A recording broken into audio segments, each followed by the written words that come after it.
Le colonel Assimi Goïta est arrivé sur la scène du centre international Bamako en tenue d'apparat militaire. La présence au premier rang des 4 autres colonels, auteurs du putsch du 18 août et initiateurs du coup de force du 24 mai, a aussi été remarquée. Avant la prestation de serment, le procureur général de la Cour suprême du Mali a rappelé les valeurs républicaines du pays, des acquis et des engagements démocratiques que le colonel Assimi Goïta a juré de respecter. Outre le respect des engagements internationaux, le discours avait surtout une teneur locale et sociale.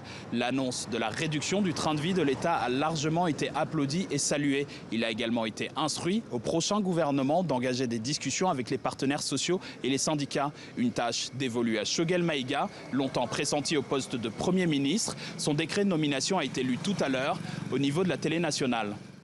Ousmane Diaye, rédacteur en chef au service Afrique de TV5 Monde, nous a rejoint. Bonsoir Ousmane. Bonsoir. Assimi Goïta, cet homme, on a le sentiment au fond qu'il fait comme bon lui semble, qu'il est imperméable à tout type de pression, que ce soit de la France, des Nations Unies, des pays d'Afrique de l'Ouest et de l'Union africaine.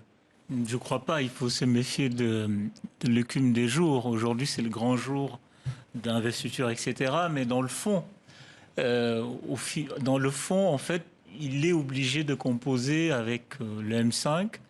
En réalité, c'est les deux blocs irréconciliables, les deux blocs qui étaient dans des logiques totalement opposées, qui par défaut se retrouvent à former un duo. Le duo Choguel Maïga, donc qu'il vient de nommer Premier ministre, et le duo Assimi Goïta est un duo contre nature. Il faut toujours voir que il y a de cela quelques jours, Choguel Maïga ne reconnaissait pas la transition et avait déposé un recours au niveau de la Cour suprême du Mali pour la dissolution du Conseil national de la transition et donc de la junte. Et aujourd'hui, dans un jeu de tactique politique politicienne, il se retrouve à être le Premier ministre du M5. Il faut dire aussi que Assimi Goïta a essayé, dans la première phase de la transition, s'est évertué à exclure le M5. Donc je pense que au fond, le vrai problème de la transition, c'est que l'armée malienne qui prétend être une solution politique, et c'est compliqué parce que l'armée malienne est d'abord, essentiellement, a échoué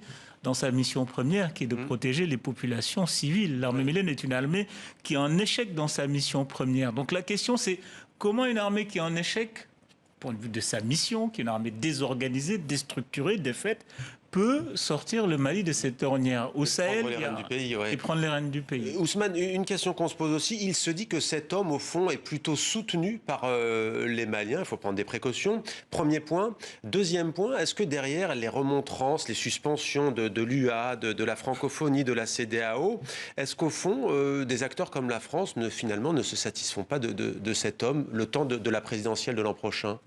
En réalité, c'est qu'on est dans une impasse parce qu'il n'y a pas d'alternative ni civile ni militaire. Ouais. Le drame du Mali, c'est que autant la population civile, autant la classe politique civile que les élites militaires sont responsables et aux yeux des populations assez décriées.